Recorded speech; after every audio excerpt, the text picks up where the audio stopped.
Dalawang boteng beer lang. Ang itim kagad ditong kuko. Ang bilis. Ni ha. Oo, unang bote, okay lang. Lumabas pa. Eh, hindi kami napagsabihan eh. Bahay lang yun, sir? Sa studio. Kumusta kayo, mga Dre? Welcome sa Rai TV. Nakipagkita kami kay Ginoong Edith Wason sa pangalawang pagkakataon. Ngunit hindi po ito yung tipikal na panayam ng inyong lingkod, kundi isang simpleng kwentuhan lamang. Subalit marami pa siyang ibinahaging kwento tungkol kay The King FPJ nang yun lang natin maririnig. Si Sandro, di yung ma-interview. Malayo, eh, no? Sino po? Ang kasama rin? Nasa Isabela ata eh. Isabela? Galing Amerika yun. Wala kong Baguio, sir. Dati Baguio, ngayon parang nandinig ko, Isabela naman. Ang anak niya kasi. Dami naghahanap sa kanya, grabe. Oo, dami. Dito nga, parang ayaw na lumabas eh. Baka kukunin nga siya ni Coco eh. Baka kami ilalabas niya doon. Sana, sir, magpapanood ko kayo doon. Oo nga. Andun ba? Oo, nandun na. Oo, si ano nandun? Parang instructor ata siya ron eh. Sino po? Si Benson. Benson, o parang, Nag-instructor kasi yun, baka tumutulong siya kay Lito Lapid. fight director. Oo, fight director. Si Dan Aldo. Oo, Dan Alvaro. Na-interview mo na? Malapit pa lang Lito Lapid yun. Oo. Mabait si Lito. Si Lito naman mabait din eh. Kahit kami, basta lumapit sa kanya. Ako, malakad din ako dyan kay Lito. Talaga. Pag pumunta ako sa Congress, puta, abutan kagad ako pera na. Sabi niya, hindi, okay lang. Relax ka dyan. Bibigyan na ako ng sekretary na, nakasuot din na. Oo, mabait si Tony. Kasi nga, nung araw, yung alupi ang dagat namin, di ba? Walang siya doon. Stuntman. Doon nag-umpisa ni Stuntman, di ba, sir? Oo. Doon kami nagkakilala. Ang galing, no? Nag-umpisa nag-Stuntman. Ang galing mo na, oo. Binaril siya, tapos lumusot. Dalawang camera eh, sa labas. Lumilipad siya rin, pasok dun sa kubo. May camera dito sa kubo. Lumusot na ganyan, pako. Oo, baksak sa lamesa. Ang galing nito akong bata. Batang-bata pa siya nun. Maliksi, no? Athletic kasi siya, eh, no? Oo. Parang si Kaya ano rin, di ba? talagang Joey niyo yun, sir, di ba? Si Oo, senior. that time, hirap siya sa buhay talaga. Huh? Oo, pinunta ko pa yung bahay niya, no? Mulan, tumutulo, yung pawid lang namin. Talaga? Oo. Pero hindi niya kinakahiya yun. Pinagalingan niya, no? Sinasabi niya yun. Ganun siya talaga nung araw, ganun lang sila. Isipin mo swerte ngayon, ang bahay mansion. Ilang hektarya? 27 hectares. Para padiran mo yung puta. Di ba, pumunta kami ron sa bahay niya, bago yun. Inuman kami ron, may gawaan siya ng yelo, may restaurant siya sa loob. Sabi ko, ayop ko. Ayop itong Hindi mo akalain, no? dumating Sir, sa buhay nag-umpisa mo. siyang Stuntman. Oo, kausap niya si Fernando po. Kung pwede raw silang dalawa, sama. Nagtambal sila. Pumayag naman si Rani kasi sabi ni Rani, oo, tutulungan kita kasi kaibigan ko ng matalik si Jess Lapid Sr. Si Rani, Fernando po, Lito Lapid, pinantay niya yung pangalan. Oo, yung Calibre 45. Opo. Alex Rona, Rivihar. Nag-TikTok, tumayaw. Kaputay na. Marunong ba tumayaw yung puta? Nakakatawa nga, nakakatawa. Hindi mo sir, no? Ha? Aba, puta nagkasama sa bahay ni Telly. Oo nga, yun o, Kuela o. Ito yan. Si Bear, si Telly. Sino yung malaki? Oo, si Bear yun o. Yung isang malaki, si Ricky Almose.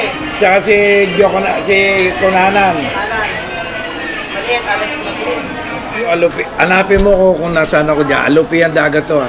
Andiyan ka ba, sir? Oo, yan o. Pinlash ko to eh, yung picture na to. Oo, ako nandyan. Alupi ang dagat. Yun ang first movie ko, di ba? Kaya nga, pinlash ko to. Doon sa interview ko sa'yo, hindi ko alam na nandito ko. Andyan ako. Ano yung pinlas mo? Pinlash ko to. Oo. Oo. Hindi ko na napansin. Pinlash ko kasi alam ko, alupi ang dagat to eh. Oo, nandyan ako. Kami yung mga fisherman. Oo nga. Hanapin mo ako saan ako dyan. Naka-red? O yung first movie ko yan. Naka-red ka, sir? Ha? Naka-red? Nandito ka ba, sir? Oo. Ako yung nakabigoti pa ako noon. May bigoti pa ako noon. Makalala ko. Payat pa, batang bata. Di ba? Tapos pagtapos yan, sir, tinanggal mo na yung bigote mo. Oo, kasi pinatanggal na ni Rani kasi mas bagay daw sa akin, pulis. Ginawa akong pulis. Mga pulis na kami. Nagbabagan lupa. Ito, nakikilala nyo to. Yan, si Sir Eddie, o batang-bata. Ilang taon kayo nito, sir? Ha? Mga 20 something lang ako niyan. Hindi ko kayo nakilala dito, 22. Oh. Actually, hinanap po kayo dyan eh. Lalo yung alakdang gubat. Talaga? Ito, papakita ko sa inyo. Bata pa ako nito eh. Oo, yan. Alakdang gubat ako yan. Batang-bata na ba? Oo, nakabahag kami. FPJ dito, sir? Oo, ayun yun. Apat kami dyan eh. Nabinitay si Dencho, ako, tsaka yung dalawang kaibigan ni Era FPJ. Binitay kayo. Papakat kami sa Cobra. Si Denso. Pero ako, binuhay dyan, nabuhay ako. Niligtas kami ni Rane, Oo, nakawig kami niyan eh. Ilang taon po kayo nito? Mas nauna yung Lupiang, kasunod. Oo, kasi yan. Bata-bata. Tinali kami. Pinatuka kami sa Cobra. Pero yung Cobra, Totoong cobra? Oo, totoo. Tinasali kami.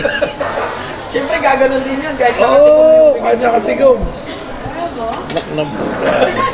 Si Dencio Padilla, kami apat ang nahuli. Tumawa pa rin pala po, no? Ha? Oo, kahit na nakatali ng ano. Yan, si Sir Eddie. Ha? Sir, anong movie po ito, sir? Alakdang gubat. Alakdang Gubat. Si Rani nakapana dyan eh. Hindi pa rin pana. Para Tapos, dyan, si Robin Hood. Dennis. Si May Dencio Dencio pala. Padilla. Ayan, Sir Eddie. Batang-bata si Sir Eddie. Oh. Kinukuha sila ng cobra dyan. Pero Pinakagat kami. Nuhulog kami ganyan sa bangin. At nakatali kami. Tawa ko na. Saka nilagyan kami ng tanso. Tansong itim. Kasi maputi nga ako eh. Native kami rito eh. Kaya ang hirap maligo. Si Dencio ang talagang nag-tip sa akin kung paano ugali ni Rani. Nung makita niya ako, Malapit talaga may ano yun, sir? tinip niya ako. Gano'n si Rani, huwag ka lang makinig ka lang, huwag mo kukontrain. Hanggang sa tahimik ka lang, may ilang yun. Mas tatawagin ka niya pag ano. Kuwela sa akin talaga yan. Alupi yung dagat na yun. Na-post mo pala yan? Tapos po yun. During yung interview na yun, sir. Ito naman yung kami ni Dencio. Yeah, kami ni Dencio. Alupi yan din yan. Ito may bigote, sir. May bigote. Nakikilala po kasi ng content. Yan. Maputing mangingisda. Mga fisherman kami dyan. Yan ang una kong pinigila kay Rani. Yan, Sir Eddie. Dencio Padilla. Alupihang dagat. Mangingisda sila dito. Alam ko kung siya eh. Kung siya ngayon eh. Parang barangay captain nata o. KF City. Kasi nung nagkaroon kami ng party sa FPJ. Nung mamatay si Susan, parang 30 days yata, 40 days. Nandun siya, nagkita kami ron. Ito, hagidor naman kami ni Rani, hagidor. Hagidor niyan. Magbilas kami.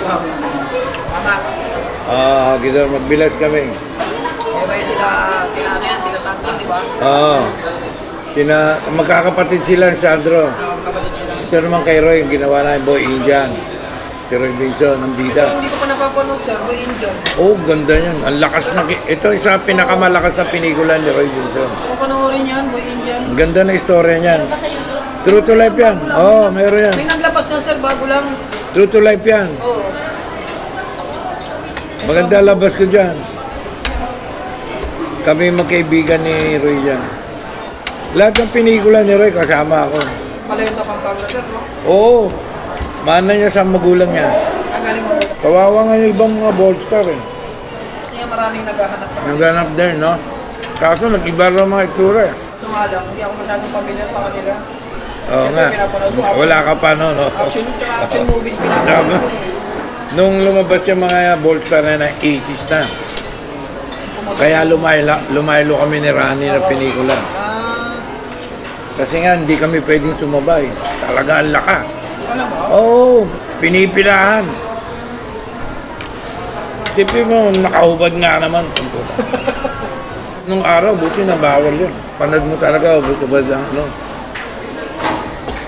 May time pa lang gano'n na Pinapayaran ako noong araw. 45,000. Oo, malaki Yung na yun. araw, laki na yun. Oo. Ayaw niyo, Gagawin sir. akong bida. Ayaw niyo po. Laki na, no? 45. Oh, kotse dati, Volkswagen, brand new, 9,000 lang eh. Oo, kamo. Wala pa, no? Volkswagen. Brand niya yun, ha? Yung mga Toyota, Celica, mga ganon. Mga 40 lang, 50. Eh, ngayon. Million na. Kaya ako hindi ako pumayag na. Kaya pasalamat ako, napunta ako kay Fernando po. Fernando po ako mag-aakal. Tagal nyo rin kasi hindi nila kayo nakita, sir. Oo. Na-miss na kayo ng tao. Mula nung kay Fernando po. So, nasa 900 na yata yun. Eh si Fernando po, filming pagpalabas, marami taong nanonood, di ba? Oo.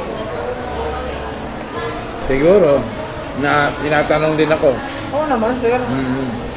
Ang dami nga nag-text sa akin, "Oy, napanood namin video mo." Talaga. Sikat ka na, hayop ka. Mga barkada. Pati yung kaibigan ko sa abroad na nakakita. Panood nila. Oo, tinitext ako. Ano Sa sabi Amerika. sila? Bob Soler. Bob sila napanood niya. Nag-chat siya, sir. Ito sa akin, kaibigan ko yun eh. Kaya nasa Amerika. Ano sabi niya, sir? Talagang okay ang kwan mo tungkol kay Fernando po. Totoo naman yun, sabi ko sa kanya. Oo nga, sabi niya. Oo, nangitim ka agad ditong kuko. Ang bilis. Niho niya. Masukit talaga yun. Oo, unang bote, okay lang. Lumabas pa. Eh, hindi kami napagsabihan eh. Bahay lang yun, sir. Sa studio. Sa studio. Parang po siya doon kami nagpa-party permi. Inaayos niya yun, may mga lamesa para mag-party. Papasalamat sa mga tumulong. Ago din kami pangumpanya nun. Kala namin, sigurado na pala. Nasa kami nakarating. Rani, kuha ni Rani ang Muslim eh. Na-zero kami sa Mindanao. Zero kami. Ultimo ba, puta, checker namin, di ba? Check niya, bumoto na sa kabila. Anak ng puta kayo. Dito sa Maynila, tuwa na kami. Nasaan kayo nun, sir? Dito ako, awa ko Rizal eh. Dito ako pinagay ni Rani sa Rizal eh. Ay, Tanay, Taytay, lahat yan, dyan. Umikot ako, Marikina. Dito Ay, kayo? dito, may opisina kami dyan. Dito po, area Sa Marcos niyo? Highway, dito area ko. Kaya nung pumunta si Rani dyan, umikot kami, kagulo, ikot kami dito. Last minute na dito pumunta si Rani. Metro Manila, panalo kami, milyon ng lamang namin eh. Laki ng lamang. Pagdating doon sa Pangasinan, nasiro din siya, samantalang kundi siya doon. Oo, taga doon siya. Tiga roon siya. Ay, kala mo nasiro. Dating doon putang na sa Mindanao. Zero. Kasi wala kami mga tao. Ayun. Nung nandito kayo, lumamang sa Milyon. NCR. Akala nyo, sure na, no? Oo, sure na. Sigurado na doon, nagsiselebrate na kayo. Oo, dito. Putang na, sigurado na tayo. Metro Manila. Pagdating doon siya. Hindi na patay. Pagdating ng Cebu lang eh. Oo. Hindi kami nasiro sa Cebu, pero lumamang na ng milyon doon si Gloria. Talaga. Oo, lumamang na. Pumantay na, yung lamang naming milyon dito. Sinabayan na ng Cebu. Hindi, yun na, pasok ang Mindanao, wala na. Pero kung buhay pa si Rani, iupo ng tao yun. Si Rani ay tumanggap ng pera. Bade, kaya nga ang mga billboard namin, kukunti lang talaga. Kasi baka may kapalit yun. Oo, hingan siya siyempre. Pero kung si Rani hindi tumakbo, buhay pa yun. Sa paligid niyo. Oo, buhay pa ngayon. Nakagawa pa kami ng maraming pelikula. Sayang, no? Ayaw. Sana matino sana ang Pilipinas. Ayaw nga ni Rani ma-expose masyado, di ba? Yung mga picture. Eh, nung kumandidato siya, lahat ng lugar may picture niya. Ayaw niya ng ganun, di ba? No, nung una ayaw niya ma-expose. Parang publicity. Publicity, ayaw niya. Ayun, ngayon, nung magkumandidato siya, 2.5 na yung mukha niya, sa dami. Di ba? Tapos natalo pa. Kaya nga kung di kumandidato yun, marami pa nagawang pelikula yun. Kasi, mas marami siyang matutulungan kasi kung presidente na siya. Ayun, syempre. Kamukha niya movie industry. Bumagsak kayo ng movie industry. Sobra. Sobra, wala na. Di ba? TV na lang ngayon. Kaya nga. Ang sine, ang mahal. Hindi ba ang tao, wala pa manonood. Dati kung pamilya na nanonood ng sine. Oo, magkano ngayon? 400 yan. Tinatay ang movie industry. Nakaputa. Parang feeling ko sa... Noong araw, ang dami independent producer eh. Oo. Ano, ultimo si Dante Barona, producer. Produce yan. Oo, si Ramon Revilla, nag-produce na sila. Si Ramon Zamora, nag-produce Pero na. sa palagay ko sir, parang malabo nang bumalik yung Dati. dati. Oo, kasi nga, paano yung sini? Bababae mo yung sini. Anong klaseng tao nanonood yan? Kung 5 kayo sa 400, 300, di ba? Noong araw, mura-mura lang ang sini. Kung share sila, di ba? Share sila, may share sila. Siguro, di ba? Kung nakaisip si Coco, pwede mag-share sila. Pero siyempre, sobrang sikat niyan. Eh alam mo, sponsor, ang dami. Oo. Eh per second siya, milyon ang bayaran dyan. Ayun o. Grabe no. Per second yan. Noong araw nga yun ang gusto alisin ni Rani, yung ganyang labanan, masyadong mataas ang presyo. Niya talaga, movie, tao, kung naging presidente siya. Kasi, inahawakan ko. Alin sir, yung endorse niyo yung ano? Ngayon, ang booking kasi ngayon, mga mall na di ba? Sa mall na. Dito ka makikiusap ngayon sa booking. Eh, kaya wala nagpo-produce. Hindi kaya. Ngayon, binibenta nila, nagpo-produce sila mura. Nakausap kami, mura. Binibenta sa Netflix. Doon mo na lang ibibenta, direkta na. Hindi mo na maisishowing mo na dito. Pagkatapos siguro daw, pwede ka makahingi kopya, maisishowing mo. Pero sino naman manunod Kaya na? nga eh. Nauna na doon no? Wala na, bakit na. Oo nga. No? Ngayon, babarating ka, artista ka, babarating ka na lang. Dahil ang bentahan nasa Netflix na lang. Nakasama ko yun, bago pala siya. May pinikula kami niyan eh. Kami mga kontra niya. Si Juan ang bida, siya at saka si Rupa Gutierrez. Kaya naging kaibigan ko yan. Noong araw, hinahunting ni Edo Musano yun, mag-aaway ang dalawa. Inareglo ko lang. Talaga? Oo, sabi ko, dude, pasensya mo na, bata pa ka. Kasi si Jalo, may club dati si Edo dyan sa may West. Ang pangalan, Jalu. Disco House. Eh, nagwala si doon, si Jerry, at saka yung kapatid niya. Ay, nanti ngayon ni Edo. Sabi ko, wag na. Kinakusap ko ngayon si Jerry. O hindi, lasing lang kami, mayroon kami nakaawit. O nangi ka na lang ng sorry kay Edo. Sabi mo kasi, mantingan pa kayo, lalaki pa yung away niyo. Ayun, buti, naayos ko naman. Nagkausap naman sila sir. Doon, pasensya mo na, bata pa kasi yan eh. Oo, kaya mainitin pa ako. Ikaw rin, nagdaan ka rin dyan araw, bata. Kalimutan mag-subscribe. Paalam.